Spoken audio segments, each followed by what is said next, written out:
السلام علیکم، time line channel میں آپ سب دوستوں کو خوش آمدید۔ تو آئیے ہم سب مل کر حضرت کا یہ بیان سنتے ہیں۔ سيدنا ومولانا محمدا عبده ورسوله أرسله بالحق بشيرا ونذيرا وداعيا إلى الله بإذنه وسراجا منيرا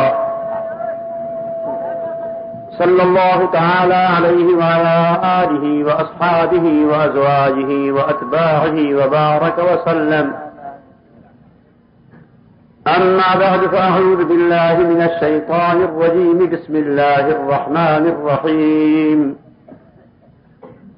ما كان محمد أبا أحد من رجالكم ولكن رسول الله وخاتم النبيين وكان الله بكل شيء عليما.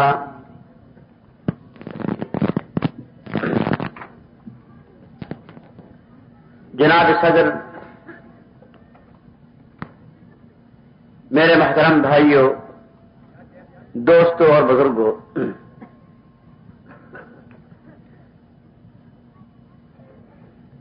ختم نبوت کی یہ کانفرنس قریب الاختتام ہے۔ معمول کے مطابق دسمبر کی انہی تاریخوں میں 3 دن تک یہ کانفرنس منعقد ہوتی رہتی ہے۔ مجھے افسوس ہے کہ گزشتہ مرتبہ یا اس سے بھی پہلے میں اپنی مصروفیات کی وجہ سے حاضر نہ ہو سکا۔ میرے بزرگوں نے، میرے بھائیوں نے اس دفعہ مجھے یاد فرمایا، میں ان کا شکر گزار ہوں کہ انہوں نے اس مبارک اجتماع میں مجھے بھی شریک ہونے کی سعادت حاصل کرنے کی توفیق۔ ختم نبوت کا مسئلہ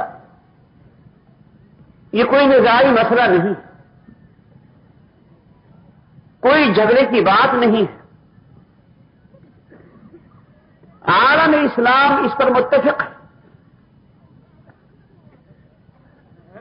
کہ جناب نبی کریم علیہ الصلوۃ والسلام کی نبوت قیامت تک کے لیے، تمام انسانوں کے لیے، جنات کے لیے اور کائنات کے لیے جاری اور ساری ہے۔ آپ کی نبوت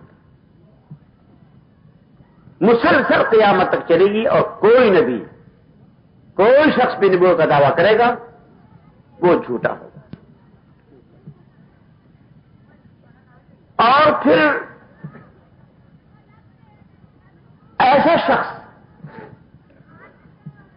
اگر اس کی ذات سے متعلق، اس کے اخلاق سے متعلق، اس کے کردار سے متعلق بحث کی جائے تو مجھے شاہ جی مرحوم کی بات یاد آتی ہے۔ کس نے پوچھا کہ شاہ جی نبوت کے لیے کیا شرطیں ہیں؟ تو آپ نے فرمایا اسے کم از کم انسان ہونا چاہیے۔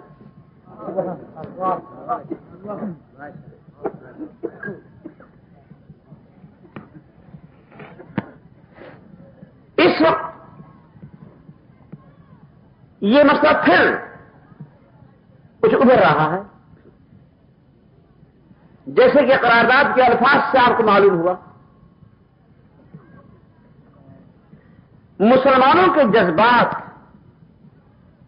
مجروح ہو رہے ہیں، اور ہمیں کوئی تشویش نہیں ہے کچھ ہو جائے، پاکستان میں مرزائی سر نہیں اٹھا سکتا، اس قابل نہیں ہے۔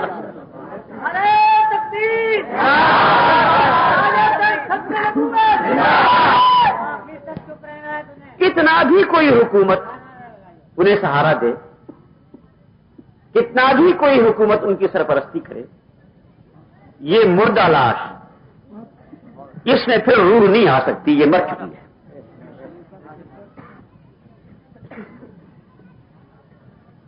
میرے محترم دوستو، بہرحال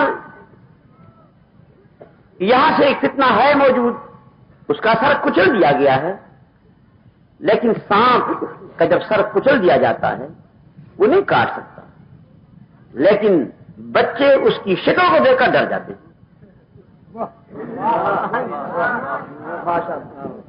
ناتجربہ کار بچے بے وقوف اس کی شکل کو، کالا سانپ ہے لمبا، دیکھ کر وہ ڈر جاتے ہیں، بھاگ جاتے ہیں۔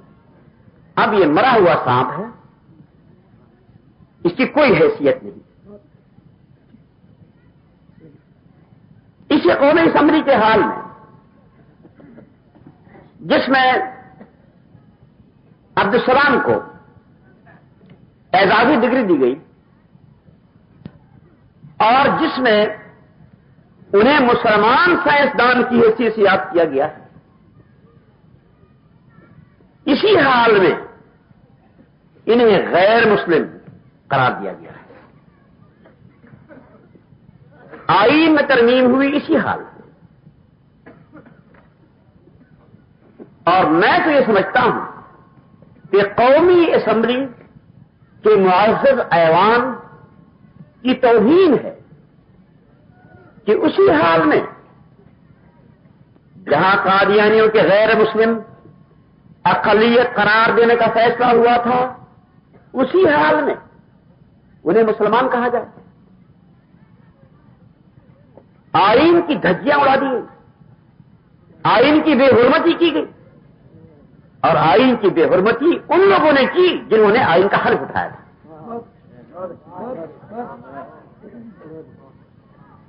جنہوں نے آئین کا حلف اٹھایا تھا، اسی حال میں جب مرزا ناصر سے ہم نے باتیں پوچھی اور اس کے بعد فیصلہ کیا، ہم نے ایسا فیصلہ نہیں کیا، جذباتی فیصلہ نہیں تھا، میں بتانا چاہتا ہوں، بالکل نہیں۔ ہم نے یہ فیصلہ کیا بیٹھ کر کہ انہیں صفائی کا موقع دیا جائے، ورنہ ہم تو جانتے تھے کہ یہ کون ہے۔ اگر ہم صفائی کا موقع نہ دیتے تو ہو سکتا تھا کہ یہ پروپیگنڈا کریں اور دنیا میں جا کر کہیں، بین الاقوامی طور پر پروپیگنڈا کریں کہ ہمیں سنا نہیں گیا، ہمیں صفائی کا موقع نہیں دیا گیا، اپنا موقف نہیں پیش کرنے دیا گیا، اور ایسے ہی ایک طرفہ طور پر فیصلہ ہوا۔ یہ اعتراض بڑا قوی ہوتا، اس لیے ہم نے یہ فیصلہ کیا کہ انہیں بلا لو، انہیں سن لو۔ چنانچہ مرزا ناصر نے 200 صفحے کی تقریباً کتاب، اپنے بیان کو کتاب کی صورت میں چھاپا، وہاں آئے اور اسمبلی ہال میں اپنا 200 صفحے کا بیان مکمل طور پر پڑھ کر سنایا، جس میں ان کا پورا موقف موجود تھا۔ ہم نے بڑے غور سے سنا، اطمینان سے، صبر سے۔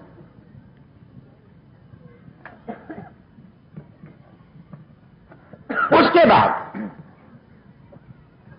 یہ درست ہے کہ ہمیں بھی تشویش لاحق ہوئی،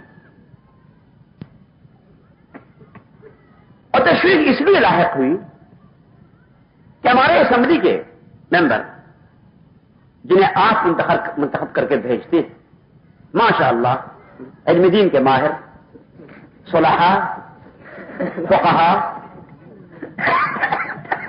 یہ بھیجتے ہیں آپ، تقریباً سب کا ایک عقیدہ ہے، وہ یہ کہتے ہیں کہ جو شخص اپنے کو مسلمان کہتا ہے وہ مسلمان ہے، مسلمان کی تعریف ان کے نزدیک یہ ہے، مسلمان کون؟ جو اپنے کو مسلمان کہتا ہے. کہتے ہیں تمہیں کیا حق حاصل ہے کہ وہ تو اسلام کا دعویٰ کرے اور تم انہیں کافر قرار دو. بڑے بڑے سمجھدار اور دین کا دعویٰ کرنے والے ممبروں سے میں نے سنا اور استدلال کیا اس آیت سے، وَلَا تَقُولُوا لِمَنْ أَلْقَىٰ إِلَيْكُمُ السَّلَامَ لَسْتَ مُؤْمِنًا، کہ جو تم پر سلام کہتا ہے اس کو مت کہو کہ تم مومن نہیں. کلمۃ حق ارید بها الباطل. غرض یہ کہ اس کی تقریر کے بعد ممبروں پر کچھ اثر تھا. اور میں نے پہلے بھی آپ کو سنایا تھا کہ جب وہ آئے تھے تو داڑھی سفید لمبی، جا کر دیکھ لو، سفید سفید پگڑی، پگڑ اور قمیص سلوار. اس صورت میں جب وہ اسمبلی کے اندر پہلی مرتبہ داخل ہوئے اور ممبروں نے دیکھا، اور ممبروں کی اکثریت اس سے پہلے نہیں دیکھا تھا اور میں بھی انہیں میں شامل تھا، تو ہمیں گھور گھور کر کہنے لگے کہ دیکھو یہ داڑھی سفید اور تم کہتے کافر ہے. حد ہو گئی. یہ پگڑی اور تم کہا یہ شکل کافر کی ہے. مولوی صاحبان تم بھی عجیب باتیں کرتے، یہ کافر کی شکل ہو سکتی ہے. یہ ذہن تھا. اب لگا بھائی ایمان کا تعلق، اسلام کا تعلق شکل داڑھی سے نہیں، عقیدے سے ہے. غرض یہ جب وہ اپنے بیان میں جناب نبی کریم علیہ الصلوۃ والسلام کا اس میں گرامی ذکر کرتے تھے تو درود بھی ساتھ پڑھتے تھے. جب وہ درود پڑھتا تھا تو اس طرح ممبر میں کہتے دیکھو حضور پر درود بھیج رہا ہے، تم کہتے کافر.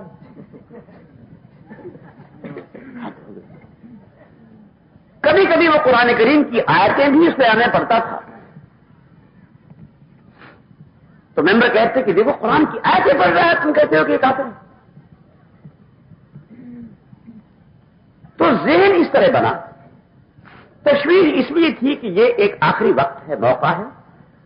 اگر اس وقت اسمبلی نے جب مسئلہ پیش ہے سامنے انہیں غیر مسلم قرار نہ دیا اور مسلمان قرار دے دیا خدا نہ خواستہ تو پھر یہ مسئلہ الجھ گیا عمر بھر کے لیے. اور ممبر ایسے تھے ماشاءاللہ، بڑی دعائیں مانگی. میں تو سیدھی بات ہے کبھی کبھی پوری رات نہیں سوتا تھا اس پریشانی سے کہ اللہ کس آزمائش میں آ گئے. اور فیصلہ کسی کے کفر اسلام کا کرنا عقیدے کے اعتبار سے ان جوہال کے سپرد.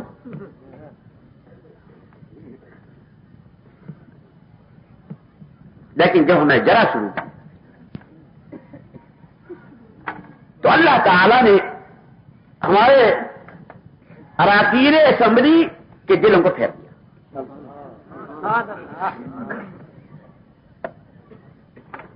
پہلا سوال ہم نے ان سے کہا کہ آپ مرزا صاحب کے بارے میں کیا کہتے ہیں، وہ کون تھے؟ اس نے جواب میں کہا کہ وہ امتی نبی تھے. امتی نبی یہ ان کی اختراع ہے. اس سے پوچھا کہ امتی نبی کسے کہتے ہیں؟ اس نے کہا کہ جناب نبی کریم علیہ الصلوۃ والسلام کی امت میں سے کوئی فرد آپ کا اتباع کرتے ہوئے جب نبوت کا مقام حاصل کر لیتا ہے آپ کے اتباع سے، آپ کی امت میں کا ایک فرد، تو اسے امتی نبی کہتے ہیں. یہ مقام انہیں حاصل تھا. اسے پوچھا کہ کیا مرزا صاحب سے پہلے 1300 سال میں اسلامی ادوار میں کوئی شخص اور بھی امتی نبی بنا ہے؟ اگر 1300 سال گزرے اور امتی نبی جب بن سکتا ہے کوئی شخص حضور کے بعد آپ کے خیال میں، تو کوئی اور بھی بنا؟ اس نے کہا نہیں، کوئی نہیں۔ ہم نے کہا کہ حضرت صدیق اکبر رضی اللہ تعالی عنہ جو افضل الامت بلکہ انبیاء کے بعد تمام انسانوں سے افضل، وہ بھی کیا آپ کے اتباع سے اس مقام کو حاصل کر چکا تھا یا نہیں؟ انہوں نے کہا نہیں، وہ بھی امتی نبی نہیں تھے۔ جناب عمر فاروق رضی اللہ تعالی عنہ جن کے بارے میں حضور نے فرمایا لو کان بعدی نبی لکان عمر بن الخطاب، کیا وہ بھی امتی نبی تھے؟ کہا نہیں۔ حضرت عثمان غنی رضی اللہ تعالی عنہ نہیں۔ حضرت علی کرم اللہ وجہ، کہا نہیں۔ اب جو سنی ممبر تھے وہ تو اس سے متاثر ہوئے کہ اچھا یعنی یہ مرزا کو یہ حضرات شیخین یا خلفائے اربعہ سے افضل سمجھتا ہے، یہ ان کا عقیدہ۔ وہ تو تھوڑا سا منحرف ہو گئے۔ کہ میں پوچھا کہ کیا حضرت حسن رضی اللہ تعالی عنہ وہ بھی امتی نبی تھے؟ کہا نہیں۔ حضرت حسین رضی اللہ تعالی عنہ؟ کہا نہیں۔ شیعہ اس سے متنفر ہو گئے۔ اچھا امامین امامین سے بھی افضل تھے کیا؟ ذہن کو دھکا لگتا گیا۔ پھر اس سے پوچھا ہم نے کہ اچھا یہ بتاؤ کہ پہلے تو کوئی نہیں آیا، تو مرزا صاحب کے بعد قیامت تک کوئی امتی نبی آئے گا؟ بعد تو اس نے کہا نہیں۔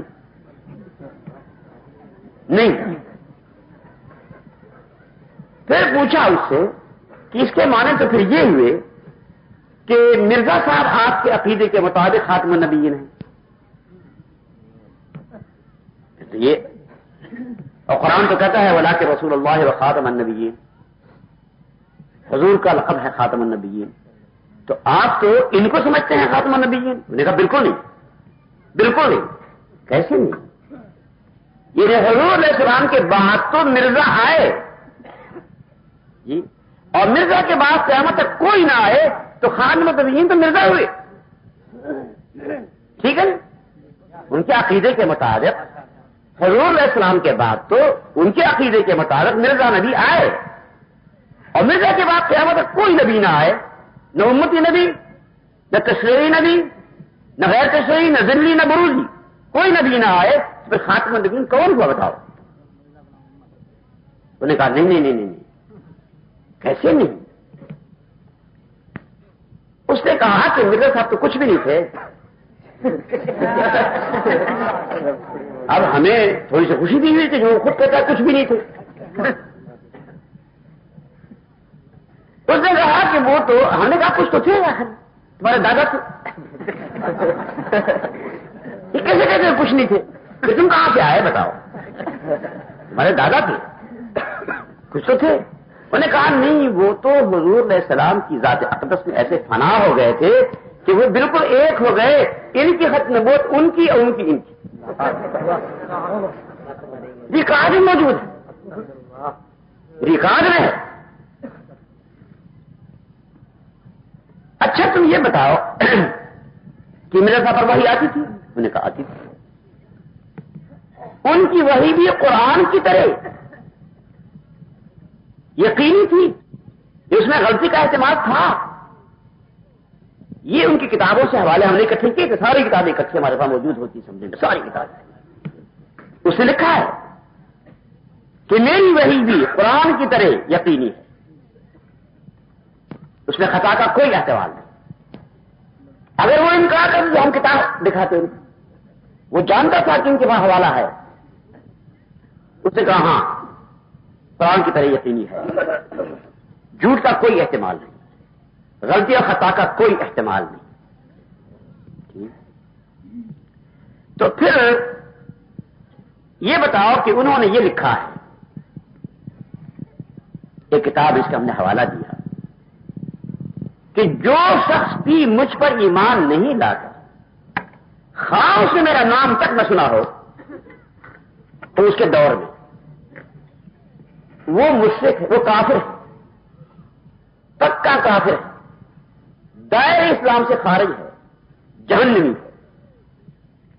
یہ ذرا الفاظ، کافر، پکا کافر، دائرہ اسلام سے خارج، جہنمی، 4 لفظ. اچھا صدر جلال آپ کو بھی کون کہہ رہے ہیں؟ وہ تو دکھا دیں. ہم نے کہا یہ جو اس کی عبارت ہے یہ بھی وہی ہے، بالکل درست. اس نے کہا بالکل درست. اب ہمارے جو ممبر تھے وہ اگرچہ انہیں مسلمان سمجھتے تھے لیکن اس پہ ایمان تو مرزا پر نہیں لائے تھے، ایمان تو لائے نہیں تھے. تو وہ سمجھ گئے کہ وہ ظالم یہ تو انہیں کافر کہتا ہے، پکا کافر کہتا ہے، جہنمی کہتا ہے. یہ بات تو ان پر بھی آئی. اب ذرا وہ اور متنفر ہوئی. اس نے کہا کہ ہاں یہ بات بھی ٹھیک ہے. ہم نے کہا کہ ٹھیک ہے، جو لوگ جنہوں نے مرزا کو تسلیم نہیں کیا وہ سب کافر ہیں آپ کے خیال میں. اب وہ سمجھ گیا، وہ سمجھ گیا کہ یہ میں نے کیا بات کہی، اس سے تو یہ سارے ممبر برخلاف ہو جائیں گے. تو اس نے کہا کہ امام بخاری رحمہ اللہ ان کی ایک اصطلاح ہے، باپ باندھا ہے کفر دون کفر. کفر چھوٹے بھی ہوتے ہیں بڑے بھی ہوتے ہیں، بڑا کفر اور چھوٹا کفر. تو انہوں نے کہا کہ وہ چھوٹے کافر ہیں. ہر گناہ کا مرتکب وہ کفر کرتا ہے لیکن وہ کفر چھوٹا کفر ہے، یعنی دائرہ اسلام سے خارج نہیں کراتا، پھر بھی مسلمان رہتا ہے. تو انہوں نے کہا کہ وہ کافر ہیں چھوٹا کفر کرتے. ہم نے کہا وہ تو آیا جاتا ہے کہ پکے کافر ہیں. یہ پکا کافر کیسا ہوا؟ اس نے کہا کہ چھوٹے کفر میں پکے تھے، چھوٹے کفر میں پکے تھے. اچھا یہ جو کہتا ہے کہ دائرہ اسلام سے خارج، یہ دائرے سے جب باہر نکل گیا پھر اسلام سے کیا تعلق رہا اس کا؟ اس نے کہا کہ اسلام کے کئی دائرے ہیں، ایک دائرے سے نکل کے دوسرے میں ہیں. ہم نے کہا کہ جہنمی ہے، اسے جہنمی کہتا ہے، مسلمان تو جہنمی نہیں ہوتا. انہوں نے کہا تھوڑی دیر کے جہنم میں بھیج دیں گے، اس کے بعد پھر جنت میں. تعبیروں کو دیکھو، لیکن ان تعبیروں سے کیا کام چلتا؟ لوگ سمجھ گئے کہ یہ ہمیں کافر کہتا ہے، ہمارا ممبر سمجھ گئے.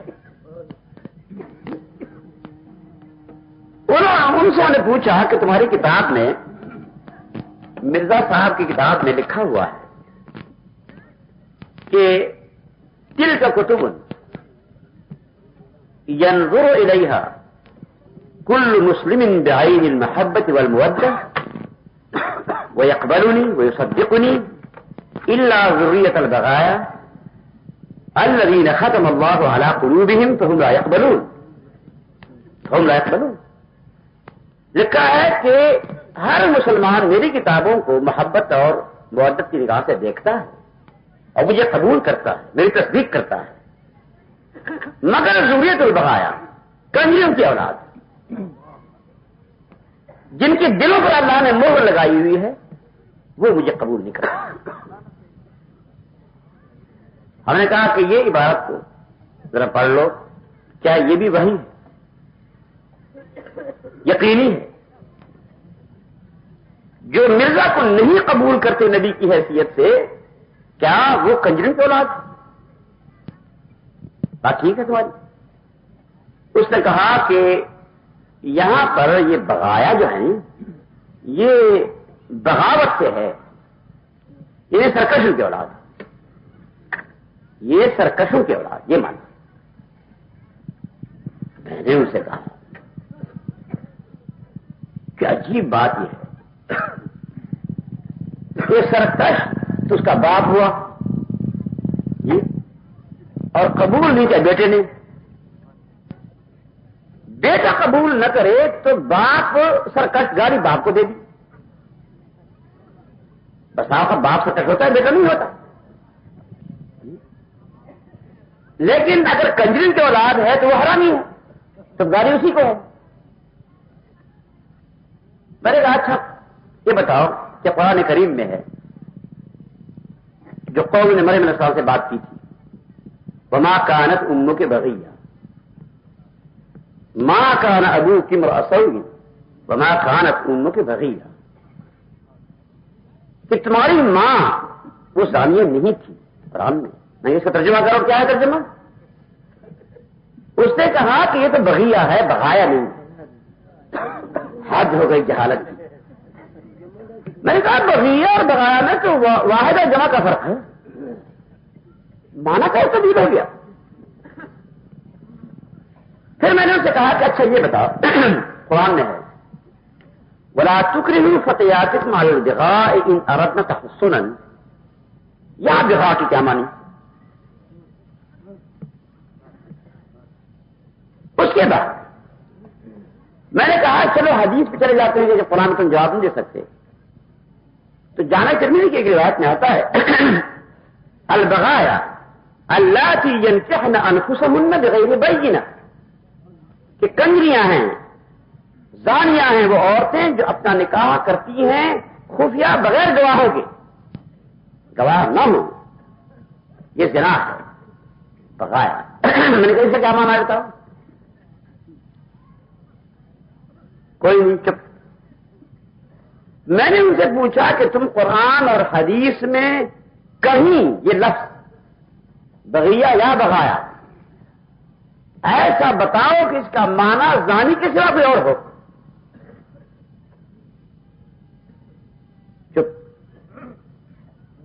آخر میں اس نے کہا، اسپیکر سے کہا کہ میں مفتی صاحب کی باتوں کا جواب نہیں دوں گا.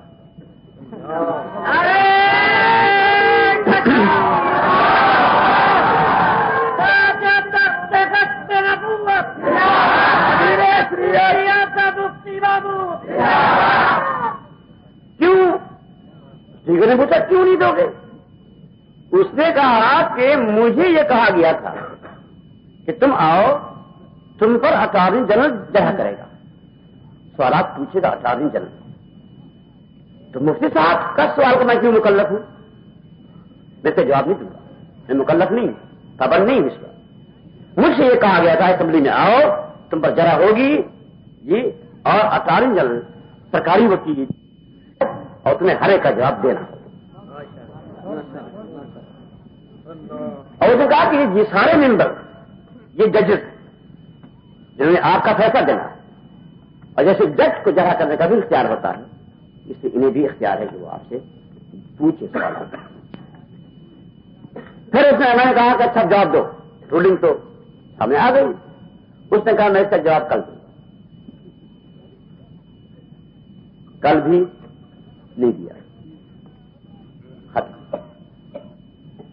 آپ بتائیں کہ اس قسم کے لوگ جن کے یہ عقیدے ہیں، اور بہت سی باتیں ہیں جو ہم نے جرا کی، بہت لمبی طویل داستان ہے. 13 دن ہم نے جرا کی پر، 9 دن مرزا ناصر پر، اور 4 دن مولوی صدر الدین پر. کو سربراہ بتاتے ہیں. اور 8 گھنٹے روزانہ جرح ہوتی تھی، 13 دن جرح دی. ہم نے اتنا وقت دیا ان کو آزادی کے ساتھ. اس کے بعد ممبروں کا ذہن بن چکا تھا. یہ سب کہتے تھے کہ اب یہ طے شدہ مسئلہ ہے کہ یہ ہمیں کافر کہتے ہیں، یہ ہم نے منوا دیا. اب اگر ہم انہیں مسلمان کہتے ہیں تو پھر ہم کافر، اور یا پھر وہ کافر، دونوں سے ایک بات ہوگی. تو فیصلہ ان کے حق میں کیوں نہ دیں کہ وہ کافر؟ چنانچہ جب بحث کے بعد پوری تفصیلات سامنے آنے کے بعد میں نے بھی وہاں ایک کتاب 200 صفحے کی پڑھی، ملت اسلامیہ کا موقف، 200 صفحے اول سے لے کر آخر تک ہر اسمبلی میں، تاکہ ہم بھی اپنا موقف پیش کر سکیں. انہوں نے ہمارے ممبروں کو تھوڑا اس بات سے ضرور متاثر کیا. انہوں نے کہا دیکھو یہ دیوبندی بریلوی کافر کہتے ہیں، حوالہ فلاں، یہ بریلوی دیوبندی کافر کہتے ہیں، سنی شیعہ کو، اہل حدیث مقلدوں کو، مقلد اہل حدیثوں کو یہ سارے فتوے اکٹھے کر کے انہوں نے ایک بڑی لمبی فہرست بنائی تھی کہ ان کا تو کام ہی ہے، اگر ان کے فتوے معتبر ہیں تو پھر سب کافر ہیں، تو ہم کیوں؟ یہ فیصلے بھی ہم نے جوابات دیے۔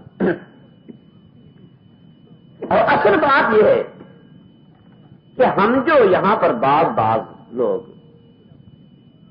جو اصل میں متعصب قسم کے لوگ ہوتے ہیں، جو مصلحتوں کو نہیں جانتے بس جذباتی قسم کے لوگ، اور فتویٰ دینے کی اہلیت نہ رکھنے کے باوجود فتوے دیتے ہیں، یہ فتوے وہ دیتے ہیں۔ کسی بھی طبقے کے جدید معتمد علماء نے کوئی فتوے نہیں دیے، نہیں۔ اور یہی وجہ ہے، یہ جعلی قسم کے فتوے ہیں، اب بتانا چاہتا ہوں آپ کو، جعلی قسم کے فتوے۔ یہی وجہ ہے کہ جب بھی کسی اسلامی مسئلے پر متحد ہونے کی ضرورت ہوتی ہے تو یہ سارے فرقے اکٹھے بیٹھ جاتے ہیں۔ اگر ان میں سے کوئی بھی حقیقی معنی میں کافر ہوتا نعوذ باللہ تو پھر کیوں اکٹھے ہوئے؟ دستور کے مسئلے پہ اکٹھے، اس کے بعد سن 53 کی تحریک میں اکٹھے تھے یا نہیں، پھر سن 74 کی تحریک میں اکٹھے، پھر اسمبلی کی بحث میں اکٹھے۔ تو اس سے بالکل صاف معلوم ہوتا ہے کہ یہ کس نے فتوے کر دیے بھی ہیں تو جعلی ہے، سیدھی بات، ورنہ پھر کبھی اکٹھے نہ بنے۔ اب کسی اسلامی مسئلے پر آپ بتائیں، قادیانی چونکہ حقیقی کافر ہیں، فتویٰ ہمارا بنیادی حقیقی ہے، اس لیے کسی اسلامی مسئلے پر ان کے ساتھ بیٹھنے کا کوئی سوال پیدا نہیں ہوتا۔ بریل دیوبندی مل جاتے ہیں، اہل حدیث اور مقلد مل جاتے ہیں، شیعہ سنی مل جاتے ہیں، یہ گٹھے بیٹھ جاتے ہیں کہ وہ ان کے ساتھ کوئی بیٹھ سکتا ہے؟ بتاؤ، اس لیے کہ ان کے بارے میں فتویٰ صحیح اور حقیقی فتویٰ، جعلی نہیں۔ غرض یہ کہ اللہ تعالی نے دلوں کو پھیر دیا، ان قلوب بنی آدم بین اصبعی الرحمن یقلبها کیف یشاء۔ آدم کے بیٹوں کے دل اللہ کے ہاتھ میں، انگلیوں کے درمیان، جیسے چاہے پھیر اللہ نے دل پھیر دیے۔ اور میں آپ کو یقین دلاتا ہوں کہ جب قرارداد ہم نے پاس کی اور ترمیم آئین میں کی تو ایک ممبر نے بھی خلاف ووٹ نہیں دیا، متفقہ ووٹنگ کی بلا استثناء، ایک ممبر بھی مخالف ووٹ نہیں دے سکا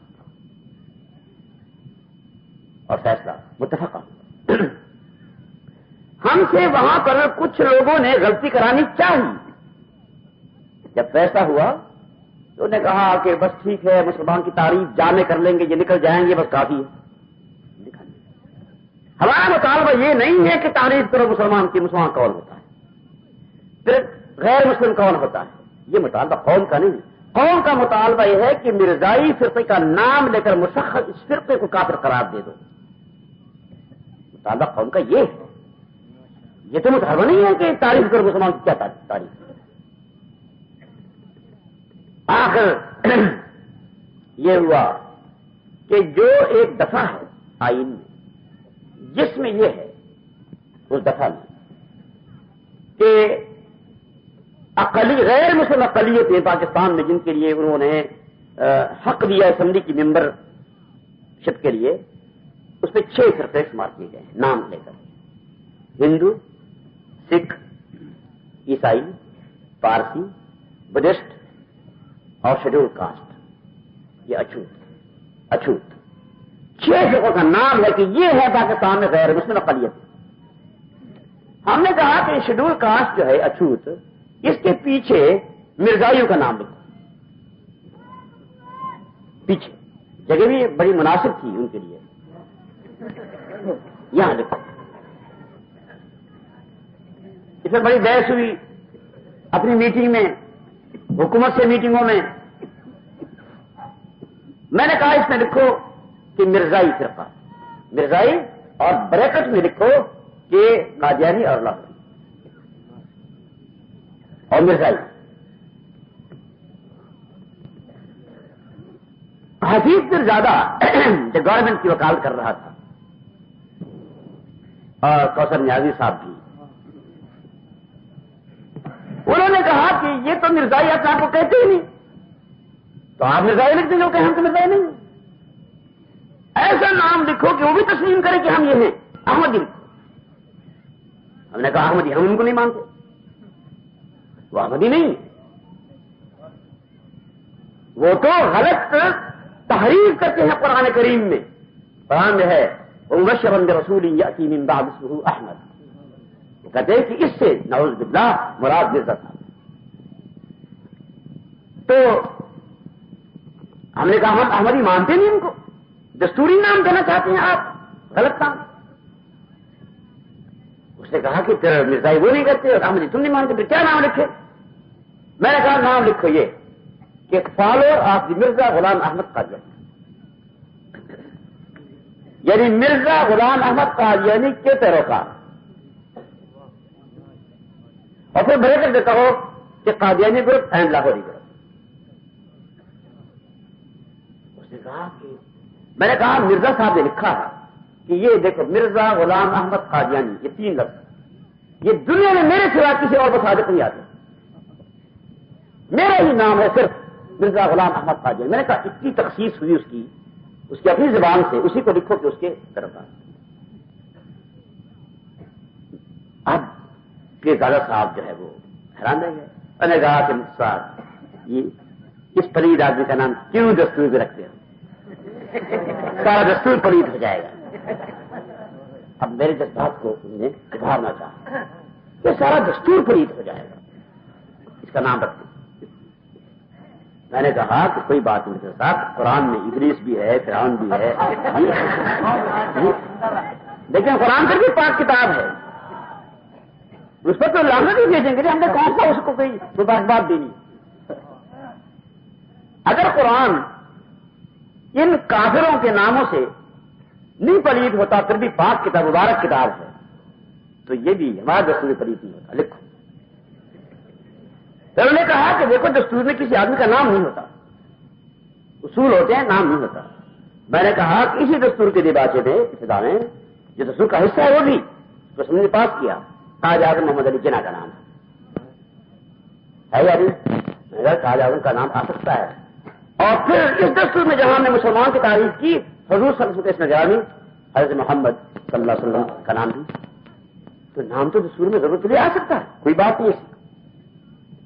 آخر وہ غریب بے بس ہو گیا اور اس نے کہا کہ ایسا کرو کہ احمدی اور یہ قادیانی اور لاہوری گروپ، ہمارے کچھ ساتھی بھی اس پر آمادہ ہو گئے کہ نہیں یہ ہو جائے، اس سے کیا کرا دیا، بات واضح ہو گئی۔ میں نے کہا نہیں، میں نے کہا کہ تم میرے ساتھ دوسرے کمرے میں چلو، میں تمہیں سمجھاتا ہوں۔ میں نے کہا کہ ان کے سامنے میں کیا بحث کروں؟ میں نے ان سے کہا کہ دیکھو اگر آپ دستور میں لکھیں احمد جی اور پیچھے بریکٹ میں کر لیں Qadiani group and Lahori group, تو بریکٹ بند دستور کا جز نہیں ہوتا، وہ وضاحت کے لیے تشریح کے لیے لفظ ہوتا ہے لیکن دستور کا حصہ نہیں ہوتا۔ وہ بریکٹ بند کے معنی ان کے فقہ کا اصل حصہ نہیں ہے، تو نام تو ان کا احمدی ہو گیا، پھر بریکٹ کا لفظ دستوری نہیں ہے۔ سب نے کہا یہ بات ٹھیک۔ خیر میں نے کہا اگر ایسا ہو جائے کہ ہم بجائے ایک گروپ کے یہ شیڈول کاسٹ آگے لکھیں قادیانی گروپ اور لاہوری گروپ، یہ 2 فرقے بنا لیں، اور پھر بعد میں بریکٹ میں یہ کہیں جو اپنے کو احمدی کہتے ہیں، بریکٹ میں وہ دستور کا حصہ نہیں ہوگا، پھر نام ان کا پڑ گیا قادیانی لاہوری گروپ، اور بریکٹ میں یہ ہو جائے گا کہ جو اپنے کو احمدی کہتے ہیں وہ کہتے ہیں، لفظ کہ جو اپنے کو وہ احمدی کہتے ہیں، تو یہ بریکٹ میں بند ہو جائے گا، یہ حصہ نہیں ہوگا دستور کا۔ اس پر بڑی بحث کے بعد اتفاق ہو گیا، اور رات کو پھر 12 بجے تک ہم نے بٹو صاحب سے بحث کی، وہ نہیں مانتے تھے، اتنی بحث۔ اور یہ اگر آپ وہاں بجلی میں بیٹھے ہمارا انتظار کر رہے تھے کہ کیا فیصلہ کراتے ہیں، اور کل آخری رات پاس ہونی تھی 6 اور 7 کی درمیانی رات میں 12 بجے تک بیٹھے، آخر اس سے بھی منوا لیا۔ اور قرارداد مرتب کی اور دوسرے اسمبلی میں پیش کی۔ اس قرارداد میں جہاں آئین میں ترمیم تھی وہ تو تھی، اس کے علاوہ یہ بھی تھا کہ رقبے کو کھلا شہر قرار دیا جائے، جنت سے مخلوط آبادی ہونی چاہیے، صرف مسلمانوں کی خاجانی کی نہیں، اور یہ کہ آئین میں ترمیم کے باوجود اگر یہ پھر بھی اپنے کو مسلمان کہتے ہیں تو اس کی سزا ہونی چاہیے، 2 سال قید کی سزا ہونی چاہیے۔ اور اس قرارداد میں یہ بات لکھی کہ اس بات کے لیے آئین پر عمل کرانے کے لیے اور ایسے لوگوں کو مسلمان کہلانے سے روکنے کے لیے قانون سازی کی جائے گی۔ یہ اسمبلی کا فیصلہ ہے باقاعدہ، قانون سازی کر، یہ تو قرارداد پاس ہو گئی، قرارداد اسمبلی کی رائے ہوتی ہے، قانون نہیں ہوتا، قانون سازی کی جائے۔ اس کے بعد قانون سازی کے لیے بل پیش ہوا، 2 سال قید کی سزا کا بل گیا اسٹینڈنگ کمیٹی کے پاس، اسٹینڈنگ کمیٹی میں ممبر تھا، لیکن اس حکومت نے ہر اجلاس میں اجتناب کیا، قانون سازی سے اجتناب کیا، اور ہمارے بار بار کے مطالبے کے باوجود کہا کہ بس ابھی اسی دار سے کرتے ہیں، وہی دار گزر جاتا نہ کرتے، دوسرا تو پھر ہمارا مطالبہ، تیسرا پھر ہمارا مطالبہ، یہاں تک کہ ٹالتے رہے کہ اسمبلی ختم ہو گئی، اور سن 77 میں الیکشن کا اعلان ہوا مارچ میں، اس میں دھاندلی ہوئی اور پھر تحریک چلی اور پھر بھٹو صاحب کا حشر، یہ ساری باتیں ہو گئی، لیکن وہ قانون سازی نہیں عملاً ٹالا گیا۔ وہ قانون سازی جب نہ ہوئی تو آج تک یہ لوگ اپنے کو مسلمان کہتے ہیں، اور کوئی جرم نہیں، کوئی مواخذہ نہیں، کوئی روک نہیں، بالکل ڈھلنے سے الفاظوں کو دیکھو، وہ اپنے کو احمدی مسلمان کہتے ہیں۔ اس کے بعد ماشاءاللہ آیا، انہوں نے اعلان کیا کہ ہم الیکشن کرتے ہیں، ٹھیک ہے، الیکشن کے لیے انہوں نے ووٹروں کی فہرستیں مرتب کی، یہ ماسٹر واسٹر اور پٹواری وغیرہ کرتے تھے دیہاتوں میں، اس میں ایک فارم جس پر دستخط دیے جاتے تھے، اس میں مسلمان کے فارم پر ایک بیان تھا، حلفیہ بیان،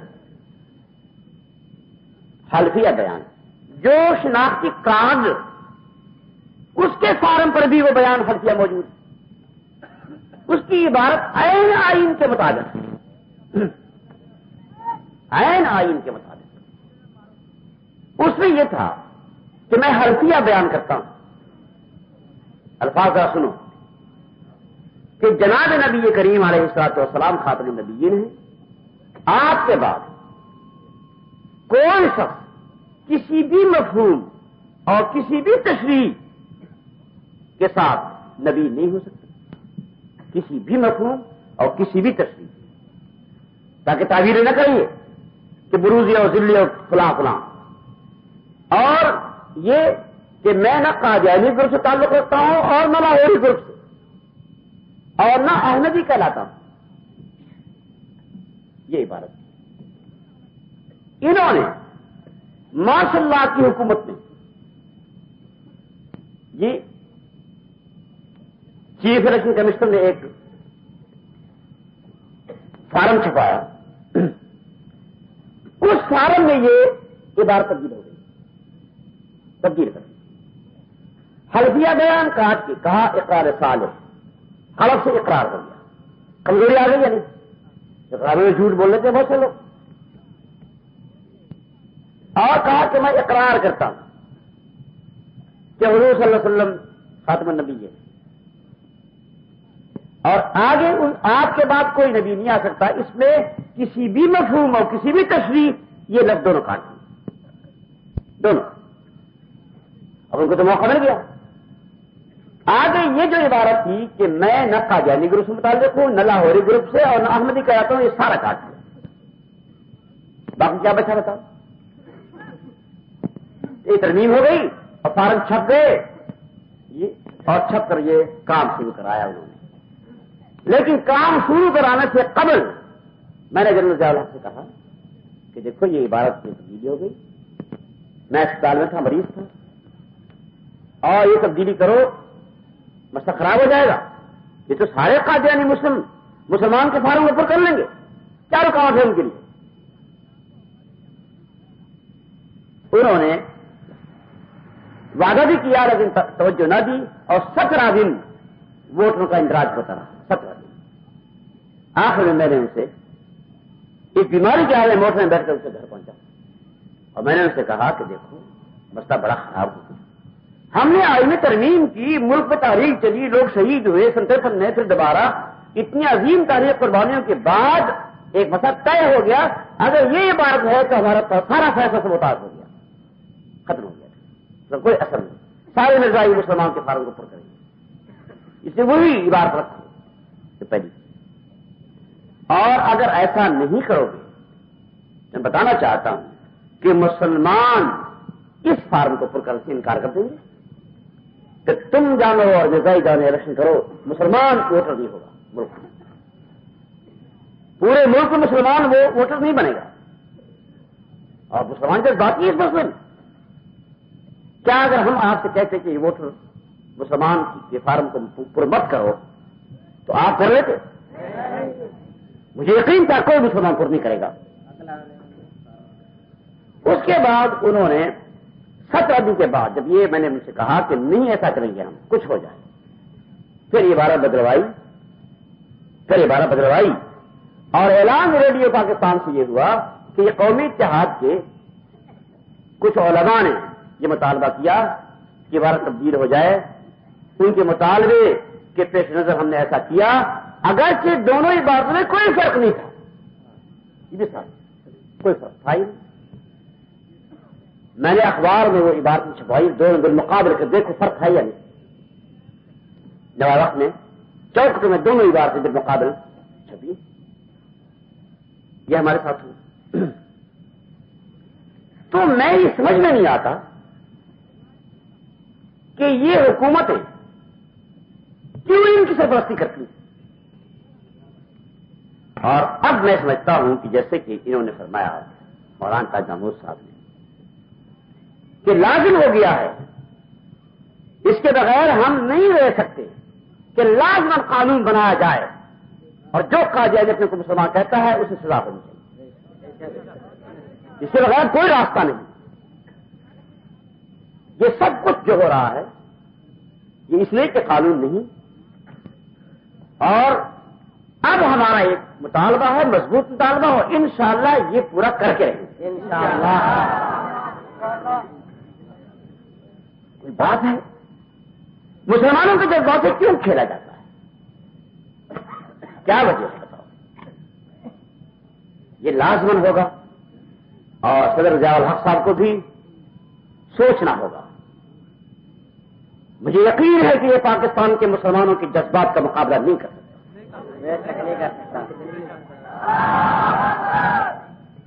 اس لیے یہ بات ہونی ہے اور لازمی ہے۔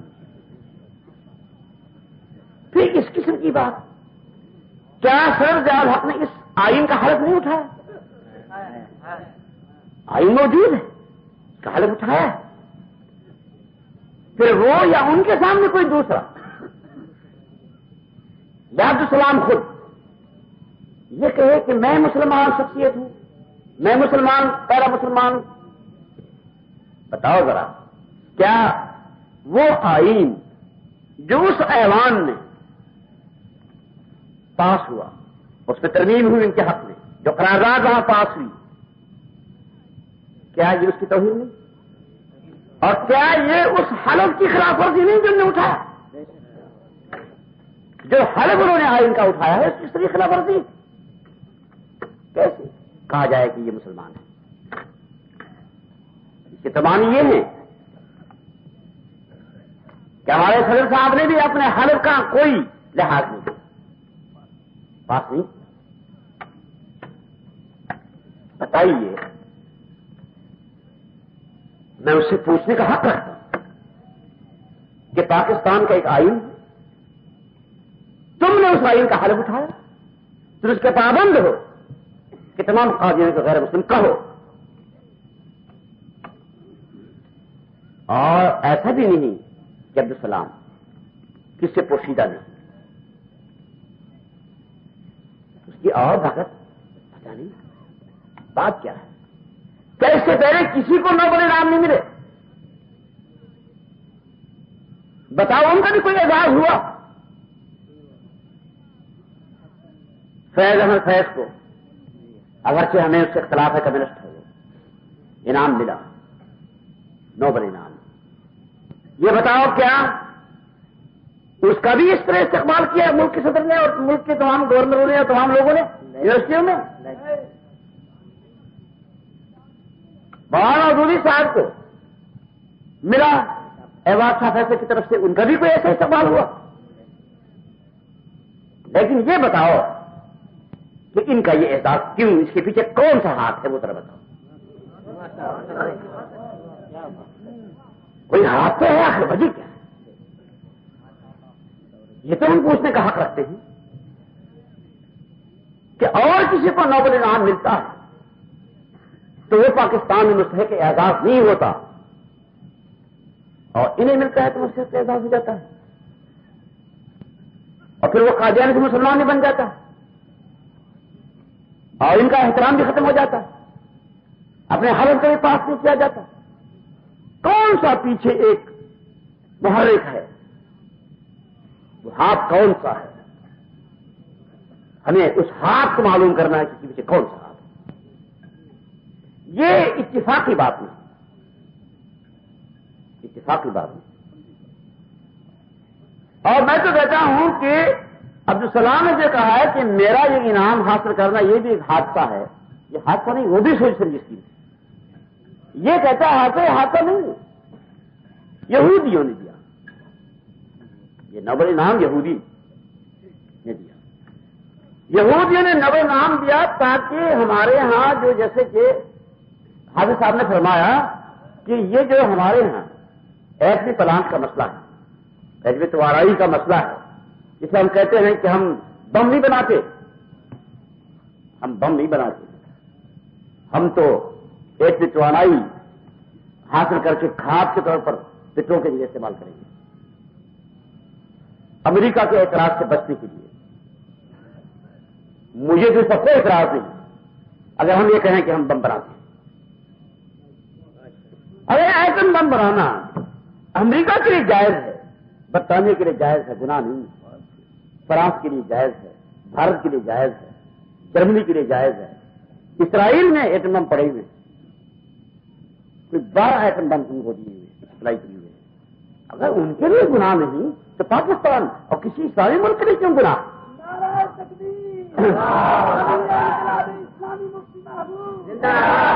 اسلامی ملک کے لیے کیسا گناہ؟ ہمیں واضح اعتراض کرنے میں کوئی جھجک محسوس نہیں ہوتی، لیکن امریکہ دباؤ ڈال رہا ہے، انتہائی دباؤ ڈال رہا ہے، اور کہ تم اس کو بند کر، اور بہت سے لوگ وہاں جانے کی کوشش کرتے ہیں، سائنسدان، فرانس کا ایک آدمی دیا، امریکہ کا دیا، انہیں روکا، وہاں یہ تو بہت بڑے راز کی بات ہے۔ اب یہ راز یہودی کیسے حاصل کرے، امریکن گورنمنٹ کیسے راز حاصل کرے؟ تو نے طریقہ یہ سوچ لیا کہ اپنے ایک ایجنٹ کو انعام دے کر اس سے اعزاز کروا کے اونچا کیا تاکہ یہ وہاں جائے، ایک سائنسدان کی حیثیت ہے، اور اس کے اندر ہر راز معلوم کر کے امریکہ تک پہنچا۔ مسئلہ بالکل واضح،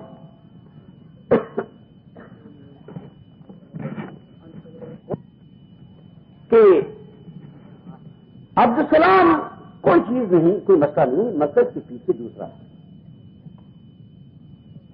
ایک تو ہم نے اس فیصلے کو برقرار رکھنا، دیکھیے ہم نے قربانی آپ سب دوستوں سے گزارش ہے کہ ہمارے اس چینل کے ساتھ جڑے رہیں اور ان علماء کرام کے بیانات کو آگے بھی شیئر کرتے رہیں۔